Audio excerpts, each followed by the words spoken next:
It was 3 years ago that the late General Zia appointed Mohamed Junejo as Prime Minister. मई 1988 को जियाउल हक ने जूनाजो हुकूमत बतरफ की और नया इलेक्शन का आगाज कर दिया।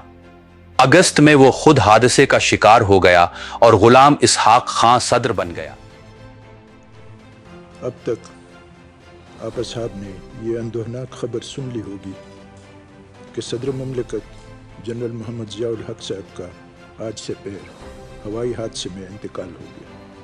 इन्ना लिल्लाहि व इन्ना इलैहि राजिऊन।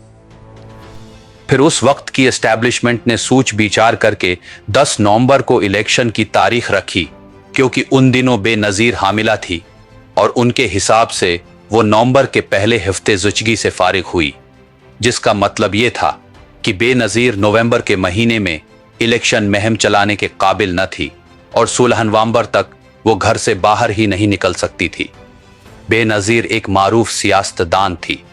वो जनवरी में हामिला हो चुकी थी, लेकिन उसने जानबूझकर अपने हामिला होने की खबर मार्च तक छिपाए रखी, क्योंकि वो जानती थी कि सियासत में ऐसी खबर से अपोजिशन फायदा उठा सकता है। अगरचे उस वक्त तक इलेक्शन के कोई आसार नजर न आ रहे थे, ताहिम वजीर आजम जुनेजो और जियाउल हक के इख्तिलाफात की खबरें खुलकर सामने आ चुकी थीं। बेनज़ीर सितंबर के आखिरी हफ्ते में बिलावल को जन्म देकर फारिग हो गई और फिर उसने 3 हफ्ते आराम के बाद भरपूर इंतखाबी मुहिम शुरू कर दी। एस्टैब्लिशमेंट और अपोजिशन का पहला वार नाकाम हो गया। बेनज़ीर के जलसे बढ़ने शुरू हुए तो सियासी फजा यकदम बदल गई।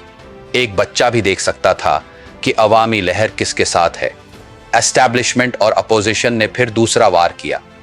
इस वार के तहत इतिहाद में शामिल इस्लामी जमातों बशमूल जमात इस्लामी ने औरतों की हकमरानी का शरई हल छेड़ दिया और रास्तों में बड़े बड़े बैनर्स आवीज़ां कर दिए गए, जिन पर लिखा हुआ था कि वो कौम तबाह हुई जिसने अपनी हकमरानी औरत के सुपुर्द की, और नीचे अल कुरान लिखकर तासर दिया जाता था कि ये कुरान का फैसला है जिसे आप झुटला नहीं सकते।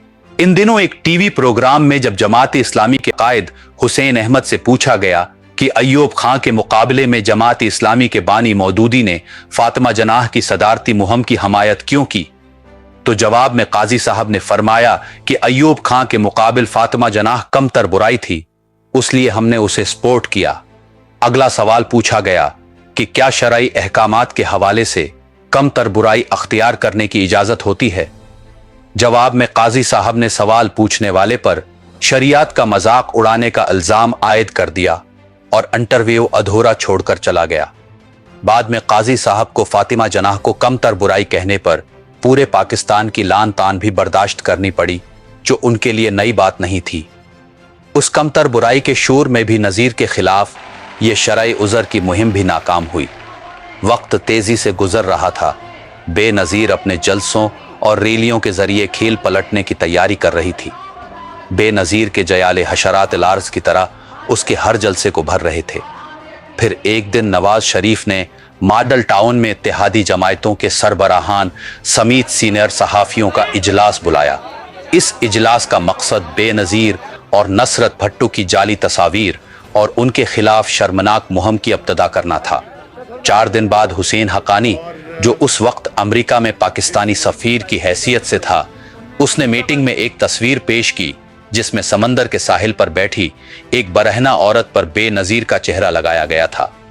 साथ नसरत भट्टो की अमरीकी सदर के साथ तस्वीर में क़रबत दिखाकर गर्म जज्बात इंजेक्ट किए गए। बेनज़ीर की मनफी तस्वीर बनाई गईं और उन्हें मीटिंग के शरका को पेश किया गया। फिर तारीख ने वो शर्मनाक मंजर भी देखा जब 2 बेटियों के बाप नवाज शरीफ और काजी हुसैन अहमद ने तस्वीर की मंजूरी दी और उसमें मौजूद तस्वीर को देखकर ज़ोमानी फिक्रे भी लिखे गए। फौरी तौर पर उर्दू बाजार लाहौर की परीस में लाखों की तादाद में पोस्टर छपाने का आर्डर जारी हुआ। मुजीबुर रहमान शामी के जरिए अखबारात के एक मुकम्मल सफ़े का इश्तहार डिज़ाइन किया गया और फिर अगले 3 हफ्तों तक, यानी इलेक्शन की तारीख तक, बिला नागा जंग, नवाए वक्त, मशरिक और इमरूज जैसे अखबारात का सफ़ा नंबर 3 इन तस्वीर से भरा होता, जिसके नीचे लिखा होता कि क्या आप ऐसी औरतों को मुंतखब करना चाहेंगे। IJI के जितने भी जलसे होते उनमें ये तस्वीर तकसीम की जाते। इलेक्शन से 2 दिन कबल जब हर किस्म की इंतखाबी मुहिम बंद हो जाती है, उस वक़्त भी जहाज के जरिए ये तस्वीर मुल्क के हर कोने में फेंकी गईं। इलेक्शन की शाम जब नताइज आना शुरू हुए तो बेनज़ीर की सीटों की तादाद IJI की सीटों के मुकाबले में दुगनी थी, लेकिन उस वक्त के PDEM यानी इस्लामी जमहूरी इत्तिहाद के कायदीन को फिर भी शर्म न आई। 2 दिन बाद सूबाई असम्बलियों के इंतखाबात थे, इनमें भी यही तस्वीर दोबारा शाया की गईं। इस बात को 30 बरस होने को आई, बहुत से लोग अब नहीं रहे, ताहम नवाज शरीफ अभी भी जिंदा है, जमात इस्लामी अभी भी मौजूद है, लिफाफा सहाफ़ियों की भी नई खीप आ चुकी है, फजलुर रहमान अपनी तमाम तर अयाशियों के साथ मौजूद है। आज इन सब का मुश्तरका दुश्मन इमरान खां है और अवामी मिजाज बता रहा है कि इमरान खां का सैलाब सब कुछ बहा ले जाएगा। तोड़ दो ये खौफ के पुत को तोड़ दो, जो डराता है वापस लाओ उसको। खान साहब कहे कि लाइन ऑफ कंट्रोल क्रॉस करना है, और वो भी क्रॉस कर जाएंगे। अगर आपको हमने ये दिखाया ना कि आपने किस कौम को हाथ डाला है, तो आप हमारा नाम बदल दीजिएगा। मैंने तुम्हें कहा था कि मैं जब इक़्तिदार से निकलूंगा मैं ज्यादा खतरनाक बनूंगा तुम्हारे लिए। इमरान खां के खिलाफ भी इब्तदा फतवेबाजी से शुरू हुई थी। इस्लाम के एजेंडे के पीछे यहूदियों का जब आप क्या कर रहे हो, तो इस्लाम की बात कर रहे हैं, पाकिस्तान की बात कर रहे हैं, अमेरिका की मुखालिफत आपसे बढ़ के शिद्दत से कर। पाकिस्तान का पता है ना उसको इस्लाम का पता है, और बस दिखावा चल पड़ती है। हमारे लोग भी अजीब लोग होते हैं, चल पड़ते। कभी यहूदी एजेंट कहा गया तो कभी शराबी। जब ये वार नाकाम हो गए तो 33 साल पुराना हरबा दोबारा आजमाया गया और रिहाम खां को आगे किया। टारगेट वही था, यानी किरदार कुश्ती। सोचने की बात यह है कि जब 40 साल पहले एक औरत के खिलाफ ये चालें न चलें, तो आज के जदीद दौर में एक मर्द के खिलाफ कैसे चलेंगी। ये लोग तारीख से सबक क्यों नहीं सीखते? यही तो उनकी असल बर्बादी का सबब है। आप जब पैदा भी नहीं ना हुए, तब मैं अपने मुल्क को दुनिया में रिप्रेजेंट करता था। मैंने अपने मुल्क का दुनिया के अंदर सर ऊपर किया, इज्जत दिलवाई अपने मुल्क को।